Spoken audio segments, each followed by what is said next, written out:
Been to a sporting event, the atmosphere before a game, I think Game Time Decisions has that same exact atmosphere. This is our arena.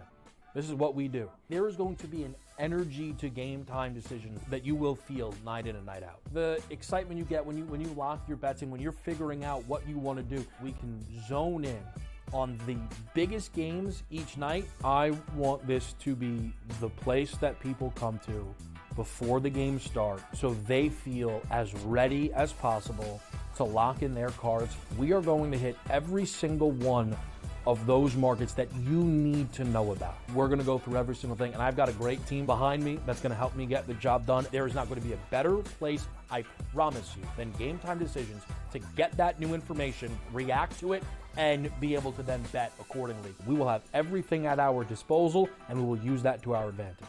I'm Kevin Walsh. Tune into Game Time Decisions from 6 to 8 p.m. Eastern on SportsGrid.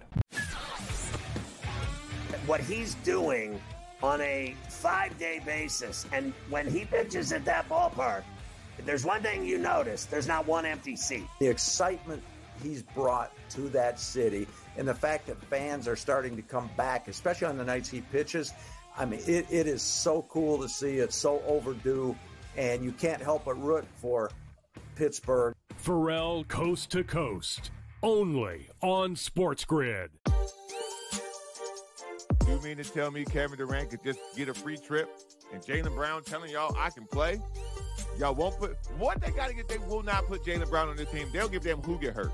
He's an NBA professional, billionaire, superstar player. I feel like this is just an opinion.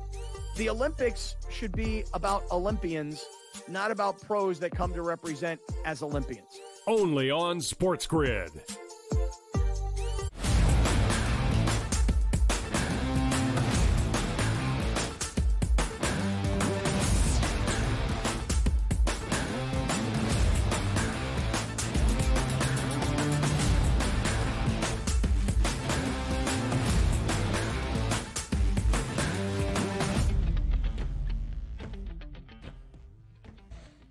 Hello and welcome to a Thursday Live right here on the early line on SportsGrid and all across the SportsGrid network. That includes sportsgrid.com/watch, where you can find your favorite destination to consume everything all across the grid. He is Donnie Rightside. I am Ben Stevens. We are here together for the next 3 hours up until 11 a.m. Eastern Time.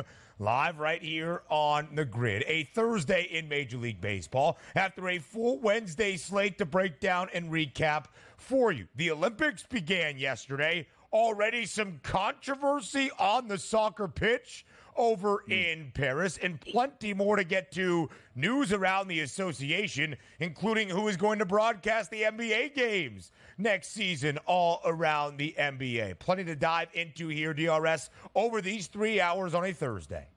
Yeah, sometimes I look at the 7 and 7, I say to myself, you know what? There could be an entire show with just those 7 topics for the next 3 hours, because there are some really good ones here. Like, should United, or should it not United Nations, United States teams just fold up shop and give up in perpetuity? And also, we're going to bring up a topic here that I love, Ben. I mean, every single day. You guys might think I'm crazy on this channel. I'm telling you, it does pay to cheat. And in just a few moments, I'm going to explain that as well. Yeah, I can't wait for that. Another resounding statement after Donnie Rightside, out of Donnie Rightside. Big Ten Media Days continuing yesterday as well in Indianapolis. And Deshaun Foster, UCLA's new head coach, former tailback for the Bruins in the early 2000s.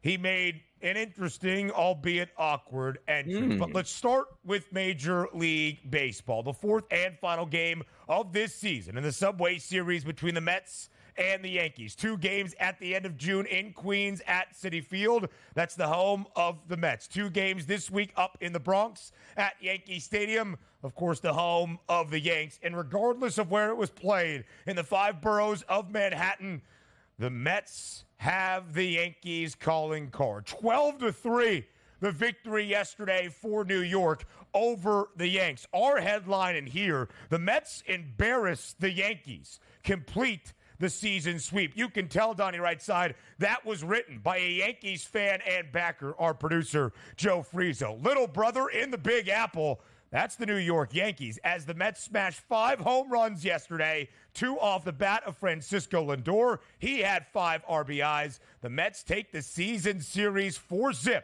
over the Yanks. I wish I could put my sound effects on right now because we would be hitting all the alarm bells right now for the New York Yankees. And yesterday, when we handicapped this game, it wasn't so much about Manaea being on the mound. It was like, you know what? That's too heavy of a price point for Garrett Cole. Hasn't shown up like he was last year's Garrett Cole. And quite frankly, yesterday didn't work out in his favor either. 12-3, an absolute Hulk smashing. I don't know where this leaves the Yankees, but you know what the Yankees are lucky that? Baltimore's not playing good baseball either. It's a wild time right now in baseball. Not a great look for the Yankees. They got to do something. Oh, yay! They can within a week, Ben. You know why? Trade deadline's coming up. Trade deadline is coming up. We'll look at where both of these New York teams have been since the Subway Series started back in June. Now here in late July, and what the rest of the summer holds for the Amazons and the Pinstripes. To Donnie's point, Baltimore drops its second consecutive game in Miami to the Marlins. They lose 6-3. They're not taking advantage of the Yankees on a slide. Robbie Ray returns for the first time this year for the San Francisco Giants, making his season debut in 2024 last night in Los Angeles against the Dodgers. LA had won 5 straight games after the All-Star break, including the first 2 of this midweek 4-game set over their Northern California rivals. But Robbie Ray puts a close to that last night. 5 innings of no-hit baseball despite allowing a single earned run. He plunked a couple of guys in the bottom of the first and a couple of walks, allowed LA to score an early run, but the Giants blew it open in the 8th. A 6-run frame. San Francisco wins 8-3 over LA for its first victory this week. Yeah, you can't win every game. We understand that, but sometimes it's odd how it works where you put the no-name quality pitchers on the mound. I know I'm being a little bit, facetious there with the Dodgers, but unnamed guys are picking up victories and go, oh yeah, Glasnow's back on the mound. He gets a guy basically on a 10-day NBA contract in Robbie Ray, and Robbie Ray's the dominant authority in that game. Nice win for San Francisco, but again, we're not panicked on the Dodgers. Good start out of the break. You can't win them all. So now we go to the controversy in Olympic soccer. Yesterday, one of the first 2 matches of the day in the men's soccer tournament, the youth tournament, U23, Argentina versus Morocco. The Moroccans were pulling off a stunner. Then, in the final minute of a very large amount of stoppage time, I believe 15 or 16 total minutes, Argentina equalizes on one of the craziest goals you will ever see. Morocco fans are mad. They start throwing bottles onto the pitch. The game is called. We think it's over. 2-2 the final. Then about an hour and a half later, the officials go back, rule that the equalizer was null because of an offsides call on the Argentinians. For what reason? Nobody really knows. So Argentina and Morocco have to return to the pitch about an hour and a half later, and then sometime beyond that, to play the final 3 minutes of regulation.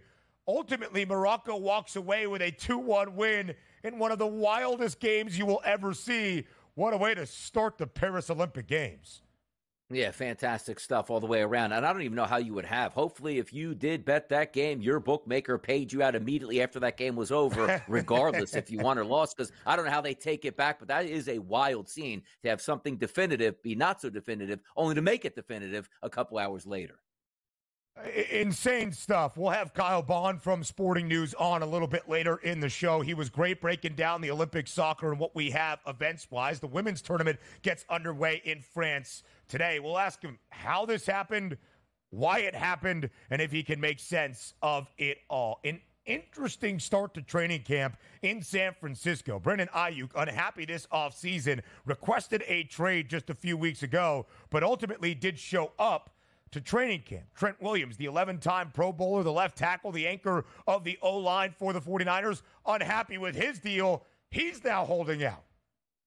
Yeah, Ayuk wants to try to reset the market. Trent Williams wants to try to reset the market. And then we're telling ourselves Brock Purdy's going to make $60 million next year. Tough scene out there for the San Francisco 49ers. But the Trent Williams one caught us off guard. But I doubt he showed up to training camp and realized, oh, yeah, I'd like to ask for a new contract now. Something about the San Francisco 49ers that don't handle the off seasons all that well and wait right up until the gun before the season starts to pay some of their better players. Hey, he's an 11-time Pro Bowler. He's been in the National Football League for more than a decade, nearly a decade and a half now. Maybe he's just like, I don't need to go through training camp at this stage. A couple of 3-year extensions given out yesterday in the wide world of sports. In MLB, the Boston Red Sox extend Alex Cora for a 3-year deal, and Tom Thibodeau for the New York Yankees also gets a 3-year extension. You saw Alex Cora, and you'll see Tibbs, I'm sure, in just a moment. Yeah, by the way, Tibbs to the Yankees, that does make a lot of sense. So if that was actually the headline, I agree with that in totality. But let's get to the point here. Alex Cora, kids out here, watch Alex Cora's career rise. Major League Baseball player, you know it, was the mastermind behind the biggest cheating scandal in Major League Baseball history. Was he banished? No. He's healthy, he's coaching in Major League Baseball, and he just received an extension. So if you are hoping to be a manager in Major League Baseball, get in at the lowest level, cheat your way to the top, trust me, you will be rewarded. Cheat to win, kids. I say it all the time, and every single day the headlines prove me more right each and every day. School about to start. Take notes from Professor Rightside. Did I say New York Yankees for Tom Thibodeau? Yeah. The New York Knicks but by the way, Tom Thibodeau. I mean, they could use it. They stink right now. Aaron Boone might not be there much longer. Speaking of the NBA, it's a media deal we have all been following. Amazon, NBC, ESPN, a part of the new media deal. Warner Brothers, that being Discovery, TNT, they matched. But did they? The NBA said they didn't match the Amazon deal. Is Inside the NBA done? Looks like it could be done here, and we are all going to cry about this. And by the way, we could have an hour segment on this because the passion that comes through from that network can't be gone. Good time to be a lawyer. Good time to be a lawyer. MLB recaps next.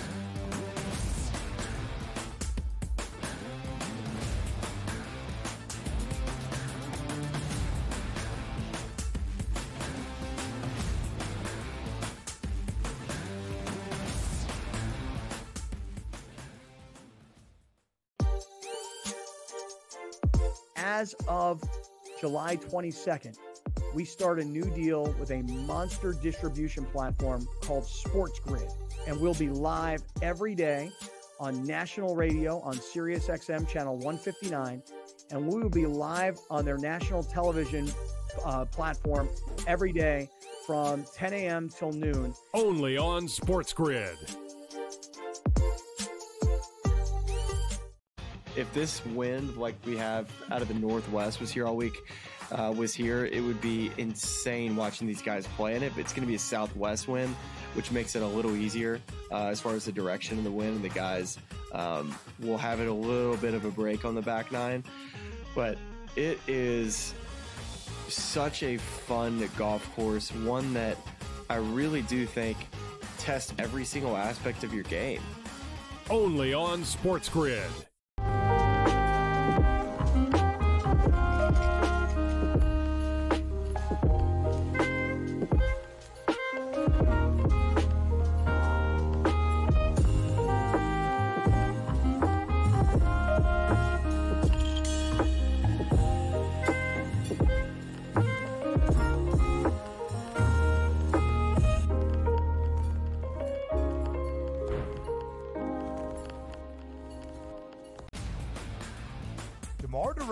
Now joins that team in Sacramento with the Kings. De'Aaron Fox, Domantas Sabonis, Devin Carter, who they drafted early, Keegan Murray as well. A Kings team, DRS, that has been a playoff contender. Is it going to equate to a championship? Probably not. That's not the goal. Make your team better every offseason. The Kings definitely got better with that move here, Ben.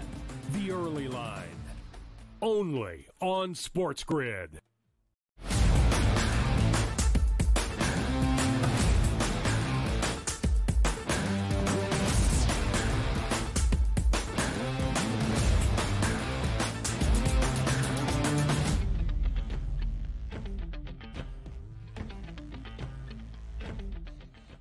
The Subway Series this season in the Big Apple between the New York Yankees and the New York Mets was very one-sided. The Mets winning all 4 games. The Amazons took the first 2 back in the month of June, in late June, inside Citi Field. And then they go to Yankee Stadium and take both of the 2-game set this week, including yesterday in the 4th and final of this season, the second of this week in the Bronx, by a final score of 12-3. The Yankees had Garrett Cole on the bump. The ace for the Pinstripes was supposed to deliver the first win this year over the rivals in the Mets. The Yankees were booked as a -172 home money line favorite. A total of 8.5 goes well over. The Mets going over that number by themselves. They hit 5 home runs last night. Francisco Lindor has 2 long balls in 5 RBIs. Tyrone Taylor, a couple of ribbies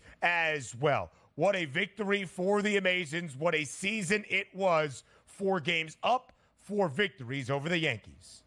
Yeah, big wins, too, and also maybe resetting the market for each one of these ball clubs coming up in about a week when we talk about the trade deadline. The Mets now firm in that picture, and I believe if the season ended today, they would be a wild card team, so you know they're not going to be quote-unquote sellers at the deadline. Then you take the New York Yankees, I mean, still fine at 60-44, but certainly leaking oil, and if you're banking on pitchers to be great, like, again, a lot of what we talked about this season coming out of spring training was, boy, oh boy, looks like Garrett Cole might be down for the season. Oh, no, we're going to play it slow. He's not going to get surgery. He'll be back midway. And if you can get Garrett Cole, that what you saw any semblance of for the past couple years in pinstripes, you would take that immediately. And now you see him struggling out of the gate. And we don't know if this is going to be one of those precursors to, all right, he's going to go to the IL, take a start off. He's going to get reevaluated again. I'm not even saying like what his velocity is. I'm just looking at the end result. This is not Garrett Cole-like starts here coming back after being injured for a couple months. And for them to get hammered, it wasn't as if they lost 4-3. We'll get him next game. A 12-3 decision, and it was decisive. Yeah. Francisco Lindor could have enough offense for the entire Mets roster with 5 RBI and 2 home runs yesterday. And if you would have told me before the game started, Ben, by the way, Donnie, leadoff batter is going to get 2 base hits for the Yankees. Soto's going to get another 2 base hits here, and then an additional walk. Ooh, that sets the table for the guys in the middle. They did nothing throughout the rest of that lineup. That was an embarrassing effort for the Yankees yesterday. Changes needed to be made. Is it a whole fire sale here, and you got to change in shit? No. You just got to get some players here to get back on. It's a long season. You're going to play good. You're going to play bad. They're just in that down rut right now. DRS, it's a good point that you've made multiple times. Outside of Aaron Judge, who was not great this week, and Juan Soto, the Yankees lack a little bit of pop in that offensive lineup at the moment. Gleyber Torres doing all he could for the Yanks. 2 home runs, a home run in each of the 2 games in this Subway set against the New York Mets, but it paled in power comparison to what the Mets had yesterday. Again, 5 home runs as a team. Francisco Lindor hit 2. Pete Alonso, another. Mark Vientos, another. And Tyrone Taylor, a home run as well. Garrett Cole has made 7 starts this year. He has earned a decision in 5 of the 7. He is now 3-2 this season with a 5.40 ERA. Let's go back to where things were at the start of the first Subway Series of the year. That was June 25th inside Citi Field. The Yankees were starting to struggle a little bit, 52-28. From that time, before the start of the first Subway Series to where we are right now, the Yankees are just 8-16. The Mets entering the first game of the Subway Series back on June 25th were 2 games below 500, 37-39, 16-9 since that moment, and now 5 games above 500 are the Amazons. DRS, you don't often get to bet series on a weekly or weekend basis on the FanDuel Sportsbook, but when they're notable, 2 huge teams in the biggest market in the country in the rivalry series that is the Subway Series, the FanDuel Sportsbook will put out odds. I remember that first set in Citi Field. The Mets were a huge underdog to win both games of the 2-game series. The Mets entering this Subway Series in the Bronx were plus 440 for a sweep. They cashed a ton of plus money tickets as an underdog in all 4 games against the Pinstripes this season, winning all 4 outright.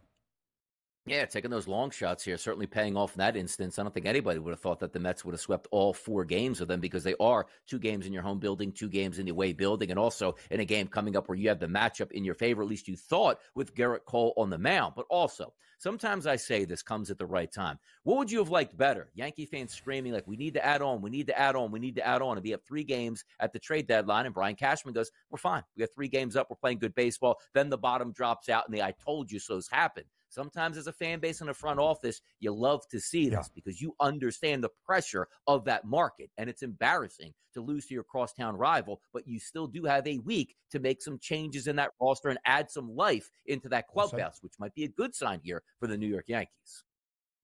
It's a good point. and they do have to refresh. Everybody is upset right now if you back the Bombers. So that is what they need to do here in the next 5 days. Let's go American League Central divisional duel this week in Cleveland between the Tigers and the Guardians. Detroit entered yesterday victorious in 11 of their last 15. Cleveland won on Tuesday night to snap a 3-game skid, but still entered yesterday, dropping 8 of their last 12.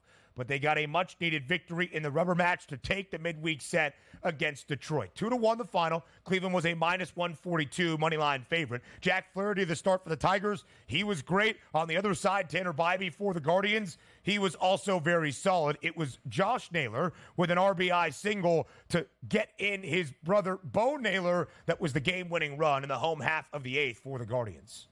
Yeah, Bybee left early in that game with some, I guess, lower leg discomfort or cramping issues that he had. But you'll take these wins any way that you can get them. We're still waiting for the bust out for that Cleveland roster on offense that we love to see over the first couple months of the season. 6 total hits in that game. You'll take those wins any way you can get. And yesterday on the show, we told you this game was going to be trending to an under. 2-1 easily stays under the total. Stayed under 7. When we showed you the graphic, it was 7.5. The hook was taken off, and it still stays under a very low total. The Twins were trying to make up some ground this week with Cleveland struggling in the American League Central, unable to do so despite winning their midweek set against the Phillies. We'll get Donnie's thoughts on Philadelphia on the other side of the break, because the best team in baseball has now dropped 3 consecutive series, including, of course, their first 2 following the All-Star break. Plenty more around Major League Baseball live right here on a Thursday morning on the Early Line on SportsGrid.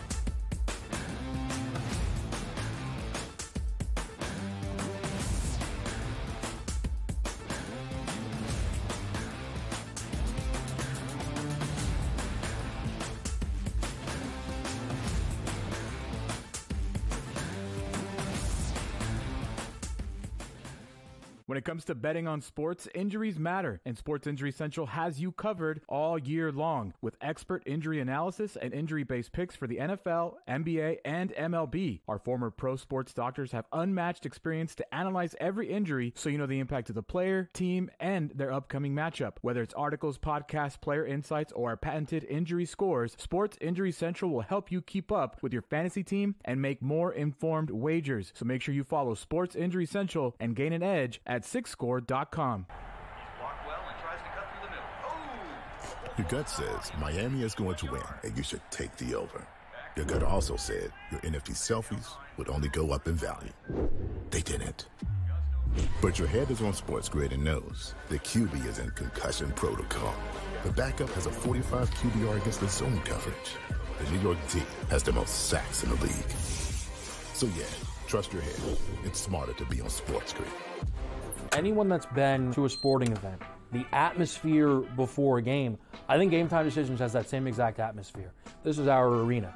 This is what we do. There is going to be an energy to Game Time Decisions that you will feel night in and night out. The excitement you get when you lock your bets in, when you're figuring out what you want to do, we can zone in on the biggest games each night. I want this to be the place that people come to before the games start so they feel as ready as possible to lock in their cards. We are going to hit every single one of those markets that you need to know about. We're going to go through every single thing, and I've got a great team behind me that's going to help me get the job done. There is not going to be a better place, I promise you, than Game Time Decisions to get that new information, react to it, and be able to then bet accordingly. We will have everything at our disposal, and we will use that to our advantage.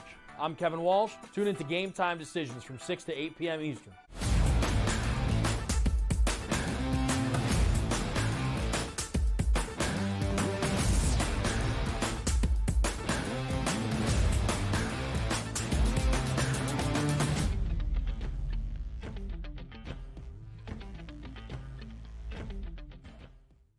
The rubber match of a midweek set yesterday in Minneapolis, and it was a walk-off for the Twins. They win the finale 5-4. They take the midweek set over the Phillies.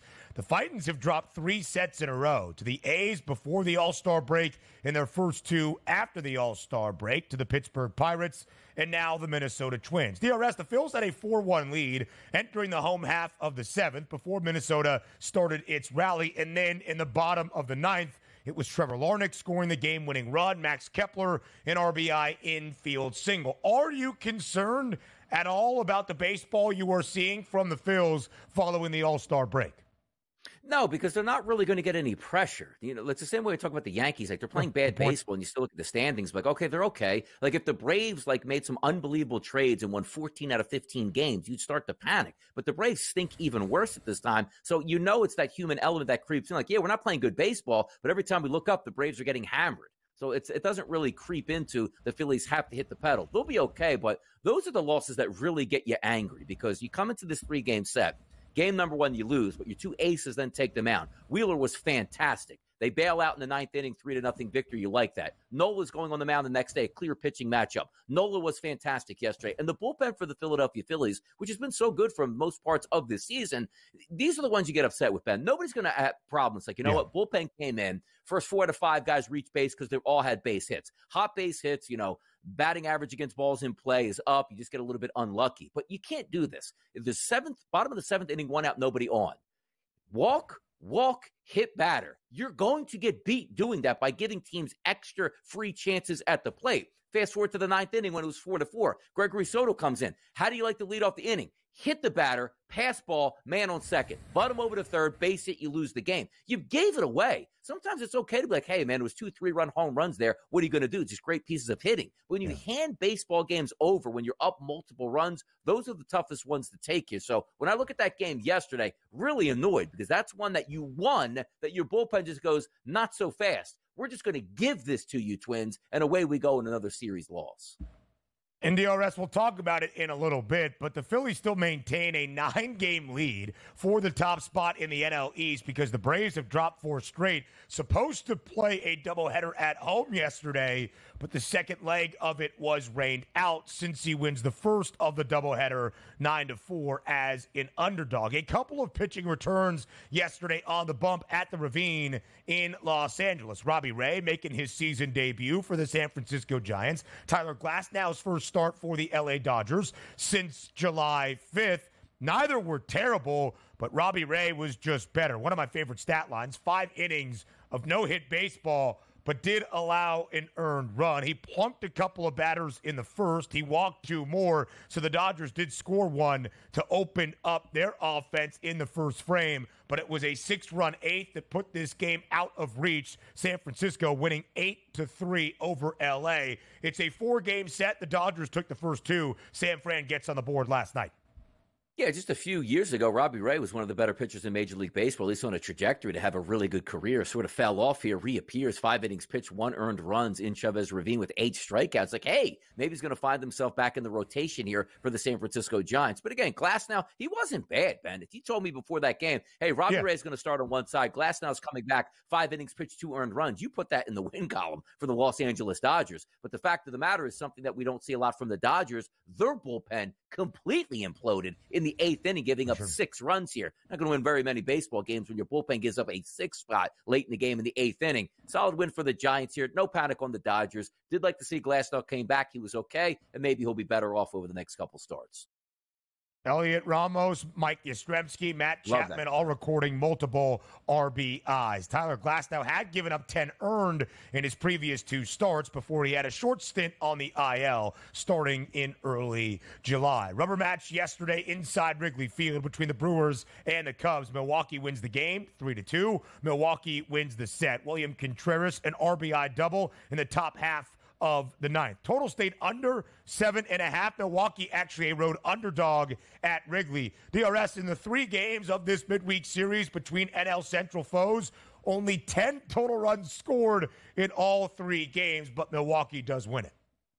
Yeah, what's up with the Cubs, man, at the plate? I mean, you play at Wrigley Field. You went 1 for 4 with runners in scoring position. You scored 2 runs in this game. And quite frankly, Steele was the better pitcher on the mound. And you threw basically a bullpen game for the Milwaukee Brewers against the Cubs and was still easily to beat them. The fire sale is just beginning for the Cubs. Just a matter of time right now. There are 2 teams in Major League Baseball, both reside in Chicago, that since the All-Star break have not scored 10 total runs. Not a great story. NFL news and notes. This training camp is fully underway. Next.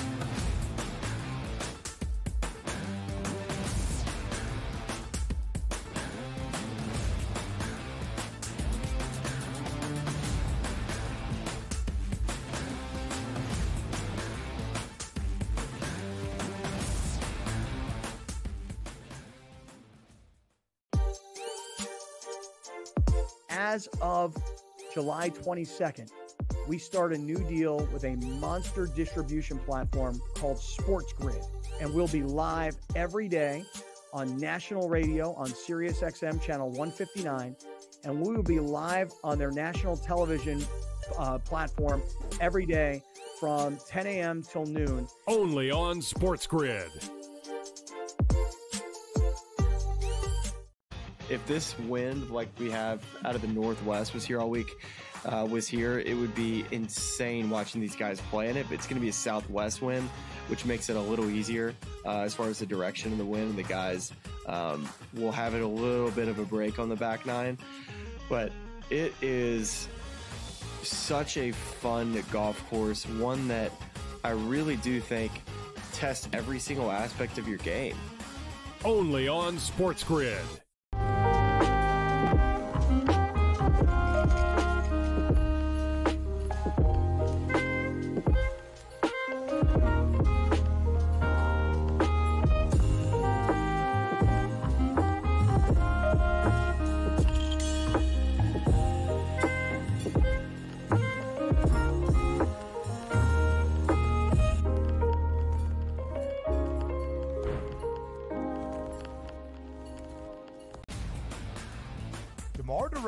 Now joins that team in Sacramento with the Kings. De'Aaron Fox, Domantas Sabonis, Devin Carter, who they drafted early, Keegan Murray as well. A Kings team, DRS, that has been a playoff contender. Is it going to equate to a championship? Probably not. That's not the goal. Make your team better every offseason. The Kings definitely got better with that move here, Ben. The early line. Only on SportsGrid.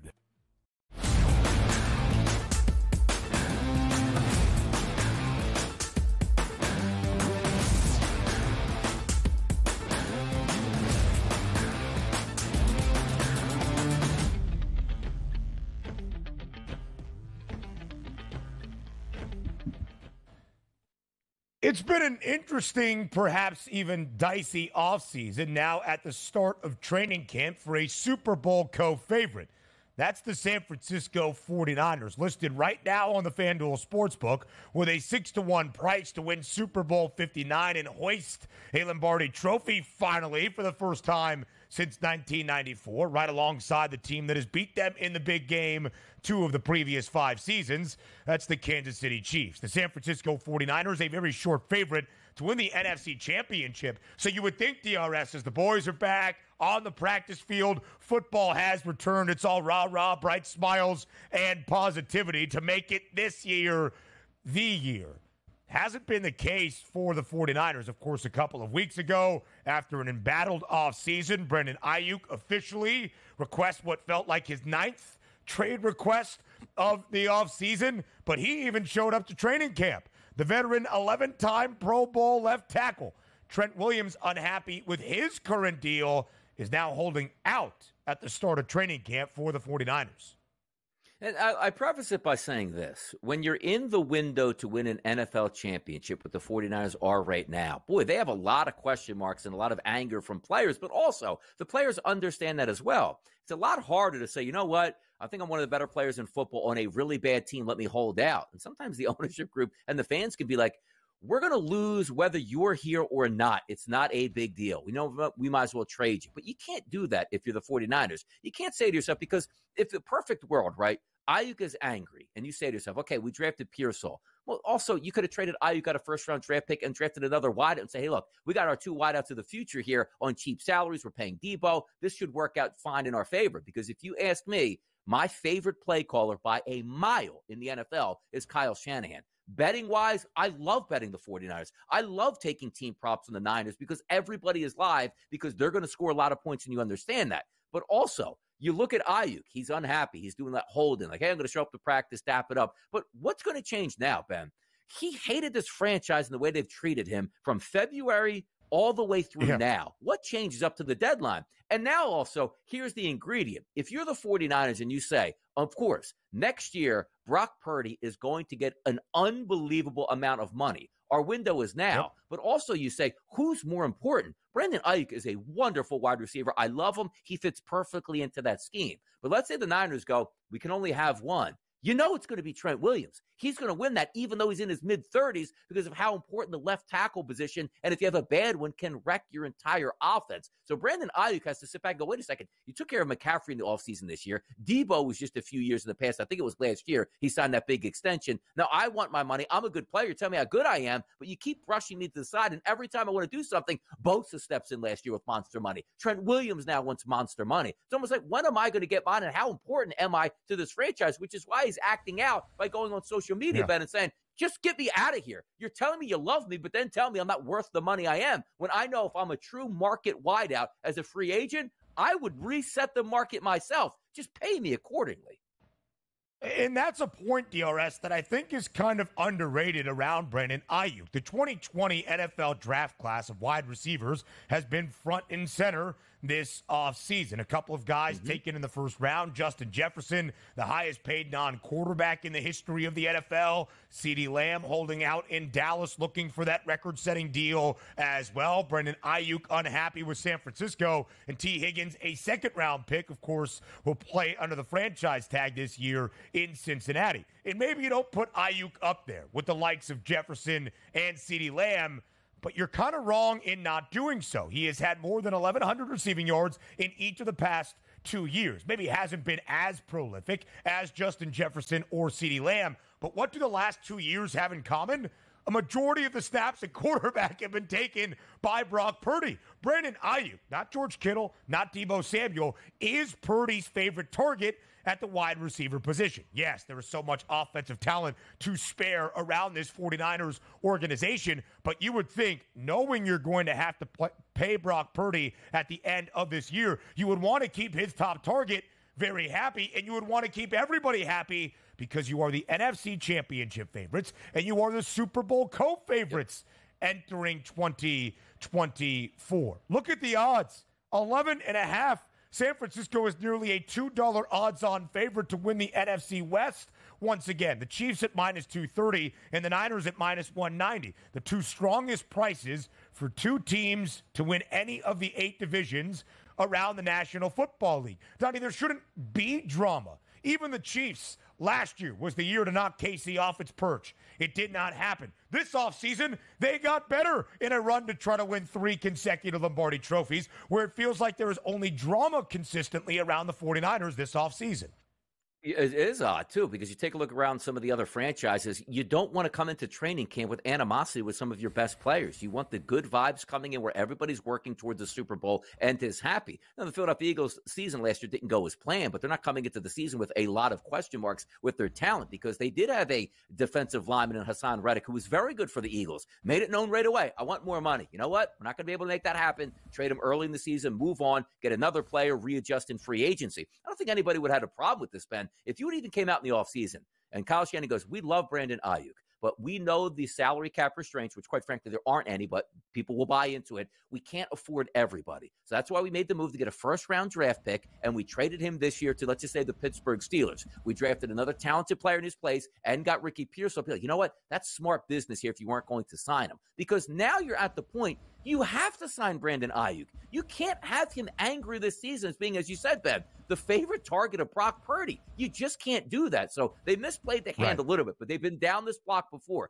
Debo swore them up and down for an entire offseason. Eventually, they came to an agreement. You take a look at Bosa. They're so talented defensive end. He signed basically just a few days, it felt like, before the season started. So they do have a tendency to get these deals done, but there's no reason for this. You saw it all season long. Get your game plan together and execute it, and the fans will be fine. Now we have question marks heading into training camp. But I do expect, if you ask me right now, I think Williams and Ayuk will both be happy on this roster, but we didn't have to go through this and how late maybe they're going to report to training camp and or practice.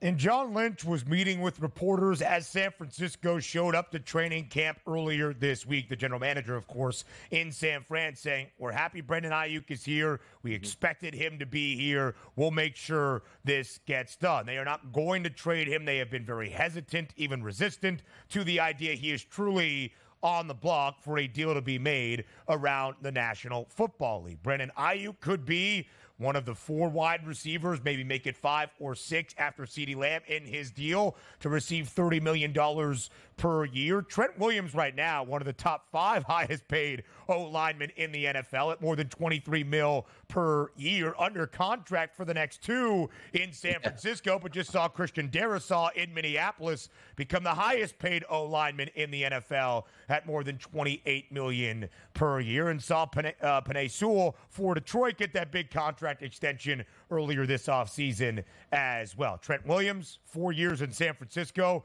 Pro Bowler all 4 years, 3-time AP first team All-Pro, deserving based on the accolades. Speaking of drama from a Northern California native, enter Aaron Rodgers, asked yesterday at Jets training camp why he actually missed mandatory minicamp. To hear it from the horse's mouth himself, Aaron Rodgers says he has been a fan of Egypt for 3 decades and planned his trip based on the previous year's mandatory minicamp schedule, which was different this year.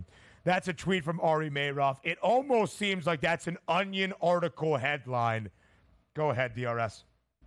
Like, you're worth hundreds of millions of dollars. Let's just say you dropped $30,000 on that vacation to go to Egypt.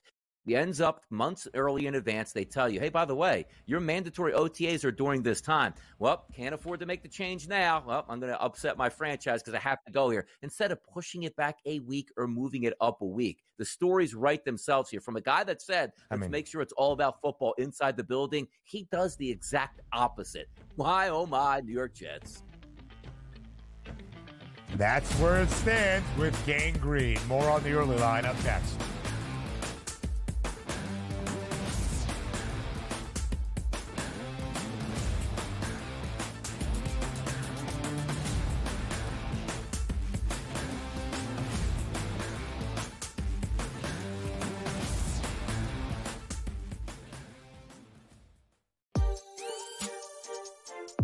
As of July 22nd, we start a new deal with a monster distribution platform called SportsGrid, and we'll be live every day on national radio on SiriusXM channel 159, and we will be live on their national television platform every day from 10 a.m. till noon. Only on SportsGrid.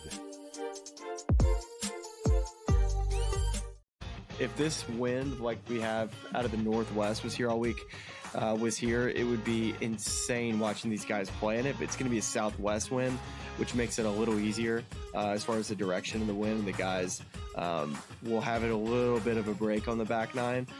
But it is such a fun golf course, one that I really do think tests every single aspect of your game. Only on SportsGrid.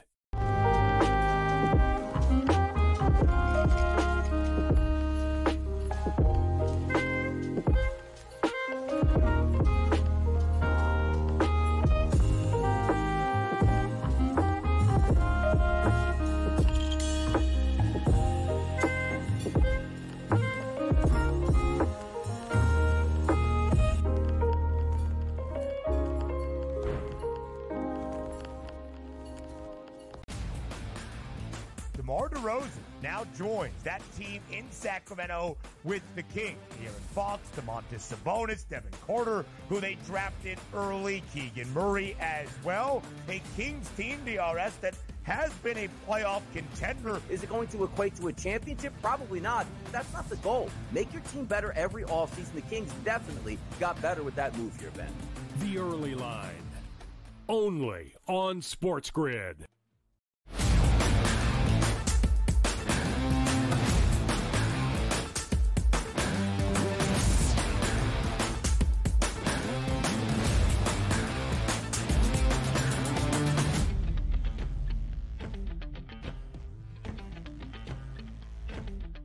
One of the great things about everybody being back at training camp as of yesterday, of course, all 32 NFL organizations reported for camp.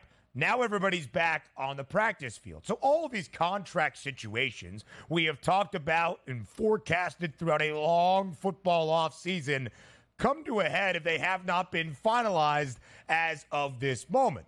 And, Donnie, there's still 3 quarterbacks that are due for an extension that have yet to sign and ink their new big deal. Dak Prescott in Dallas, Jordan Love that we have discussed at length in Green Bay, and Tua Tagovailoa in Miami in his 5th and final year of his rookie deal. The two sides remain optimistic that a new contract will be done rather shortly. So almost like Jordan Love with the Packers, it's a kind of hold in for Tua in Miami. He is on the practice field. He is going through workouts, but when it comes to 11-on-11 drills, he's not going to participate. So head coach of the Fins, Mike McDaniel, calls the situation, quote, very fluid. What is your reaction, DRS, to Tua Tagovailoa's status in Miami? Well, it's what the quarterbacks understand. They are the lifeblood of the organization itself. And sooner than later, you're probably going to get a deal done. And it's not going to be all this animosity heading into camp. It's apparent. Both sides are talking. They're probably just going over some contract language and figure out the final details. But quarterbacks aren't going to stay away from their team. It's the reason why most of the time here, 99% of the quarterbacks show up for the rookie OTAs, because the quarterback sets the tone for the entire franchise and how those practices are going and running. And if you are Tua Tagovailoa, just being around the fellas, being in the room here, answering questions from the young guys, being in the film room to give pointers out there and taking those mental reps, it's extremely important. I like the way they're going about this because it very easily could be animosity, holdout. I'm not even showing up to training camp until I get my deal, and that could derail the entire season. This deal will get done, and it should get done. He's a quarterback that's eligible for an extension. You're telling me I'm the franchise guy. Pay me like the franchise guy. It's going to happen. Yeah, I think it will as well. I wonder what the numbers look like. That's kind of the conversation now, right? We would both anticipate that Jordan Love, Tua Tagovailoa, and or Dak Prescott, when they sign, if they sign, it will all be something in the ballpark of at least $51 million to join the 6 quarterbacks that make more than $50 million per year annually in the National Football League. Is it going to match that of Trevor Lawrence and Joe Burrow at $55 million per year to be the highest paid QBs in the NFL and in National Football League history? Donnie, do you think that all 3 guys, when/if they sign that we just mentioned, Jordan Love, Dak Prescott, Tua Tagovailoa, do you think their base is $55 million per year?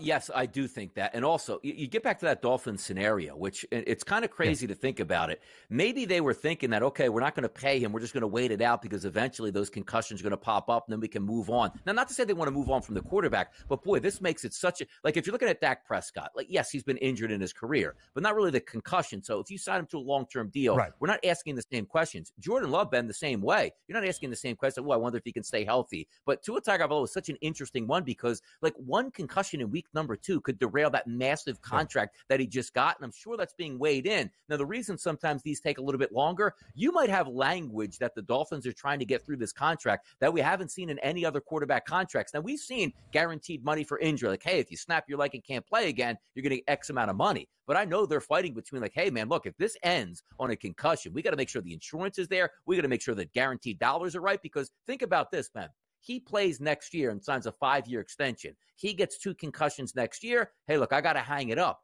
The NFL doesn't come in and say, oh, you know what? That's a shame. We'll wipe that off the books completely. You're basically going to pay Tua Tagovailoa on the books for 4 more years until his contract is done. That's what's so tough about this negotiation between the Dolphins and Tua. Last year, no issue. He played in all 18 games for Miami, including that playoff game against the Chiefs. That did not go very well. As you see, he led the National Football League in passing yards last year, 4,624. I think there are questions about all 3 quarterbacks that we have mentioned. If they are worth $55 million, perhaps that's not the right one, given where the salary cap and the inflated salaries are for the quarterback market. But it's not like you're attempting to pay Patrick Mahomes and arguing should he be paid as the highest quarterback in the National Football League. Dak Prescott has had his postseason woes, as has the Dallas Cowboys as an organization for the better part of the last 3 decades. Same questions around Tua Tagovailoa. Great in this Miami offense, but is that because of Tua, or is he a product of the scenario around him? And Jordan Love, sensational down the stretch last year, but it's still a very small sample size. Now let's get get to some injury concerns around some quarterbacks. Anthony Richardson, only 4 games last year in his rookie campaign, had season-ending shoulder surgery very early on. Is good to go, is a full go for all of training camp in Indianapolis. It's a really good sign, but I'm interested to see how he changes his play, because what made him so dynamic was the ability to be basically the best open field runner in the NFL, and he's a quarterback, but you can't take that beating. He basically got knocked out of every single game he played. We know he can't do that, but I don't want to see them take away what he does best, which means being athletic outside the pocket, making plays, because that's what's going to make the Colts so dynamic here. This is going to be an interesting one to watch in year number 2, because we're expecting that maturation process. But we didn't even get to see him as his rookie year. So de facto, it feels like this again is going to be his rookie year. Let's see how he progresses. Only 2 fully completed games in which he started and ended. He had more rushing TDs 4 last year than he did throwing touchdowns, only 3. Speaking of quarterbacks ready to go, Daniel Jones has been fully cleared for contact in 11-on-11 drills for the New York Giants. Cool. And here's the best part about this tweet. Probably 90% of the Giants fans saw that come out from the beat writers like, come on, man. We were hoping he wasn't ready to go this year. Tough scene out there for the Giants. Listen, Hard Knocks is a fun thing. Of course, it is illustrious in NFL circles. But when there is cameras following your front office's every move, certain words are said that you maybe don't want to popularize out there to the public. Like they were fully in on trying to trade up for Jaden Daniels and Drake May, but couldn't do it. So Danny Dimes is their guy. Oh boy. More around the NFL with training camp underway next.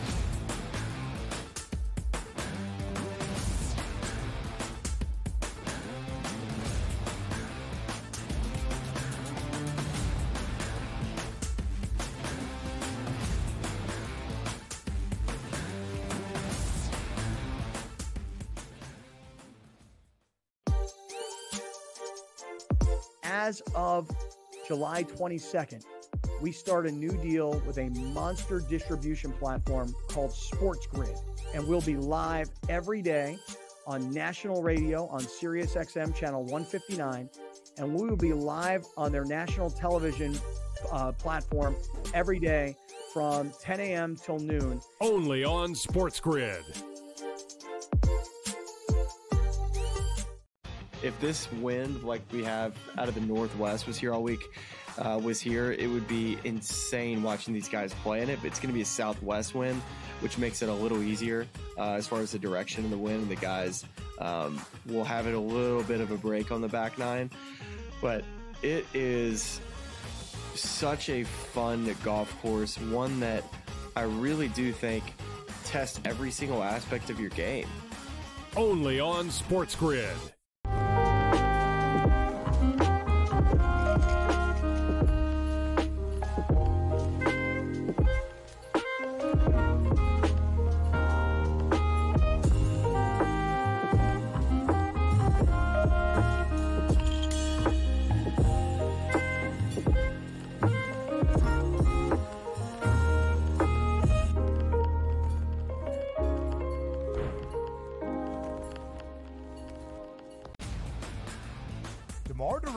Now joins that team in Sacramento with the Kings. De'Aaron Fox, Domantas Sabonis, Devin Carter, who they drafted early, Keegan Murray as well. A Kings team, DRS, that has been a playoff contender. Is it going to equate to a championship? Probably not. But that's not the goal. Make your team better every offseason. The Kings definitely got better with that move here, Ben.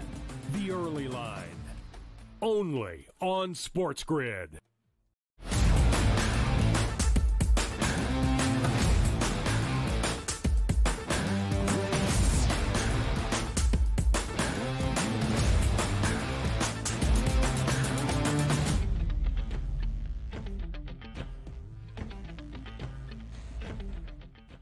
We have talked a lot of training camp news and notes around the NFL. One of my favorite parts is taking a short tweet or an update and deciding if it actually matters or perhaps overreacting to it. Lamar Jackson missed the first few days of Baltimore training camp, just at least on the practice field.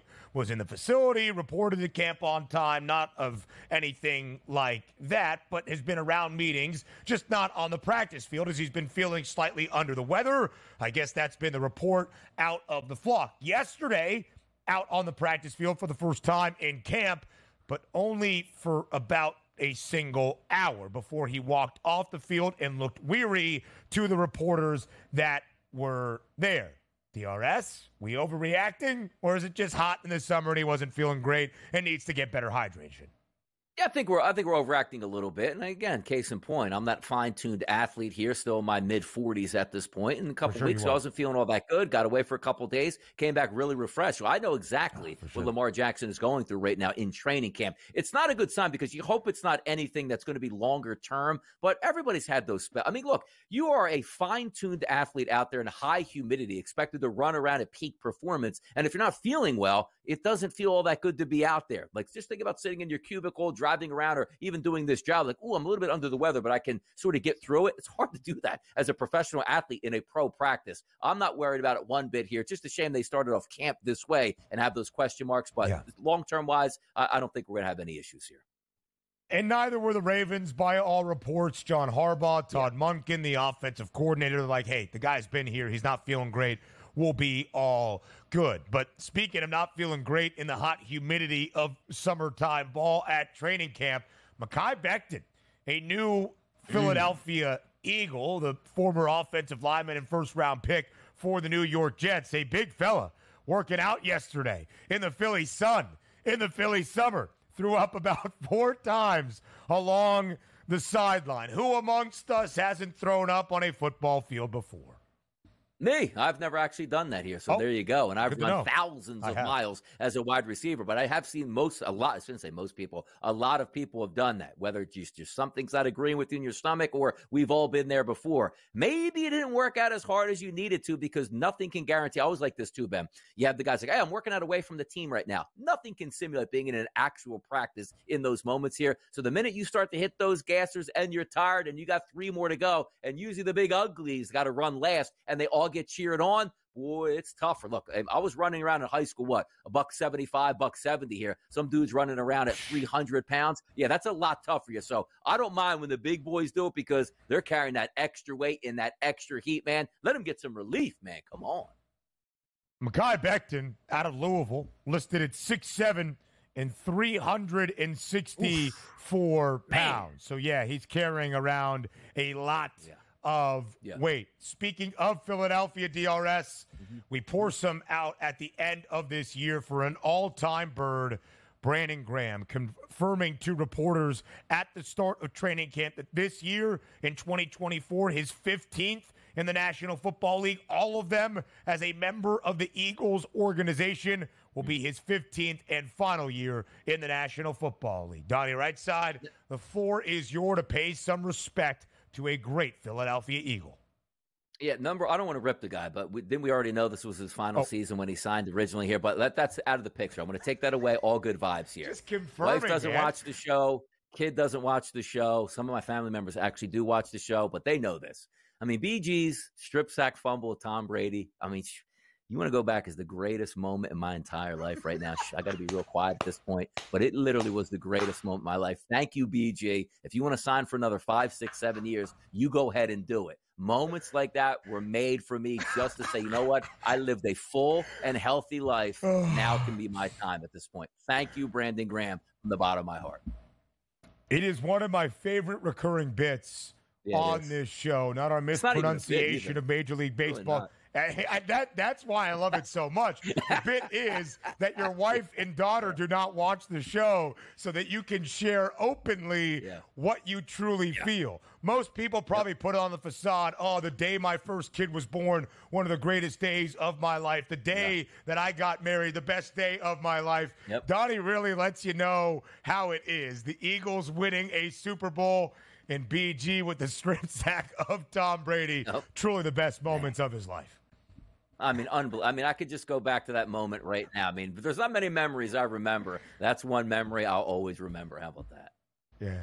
Let's let you look off into the distance and reminisce and soak up the good times and the nostalgia. Yeah, all right. Hour number 2 and an update for Big Ten Media Day next.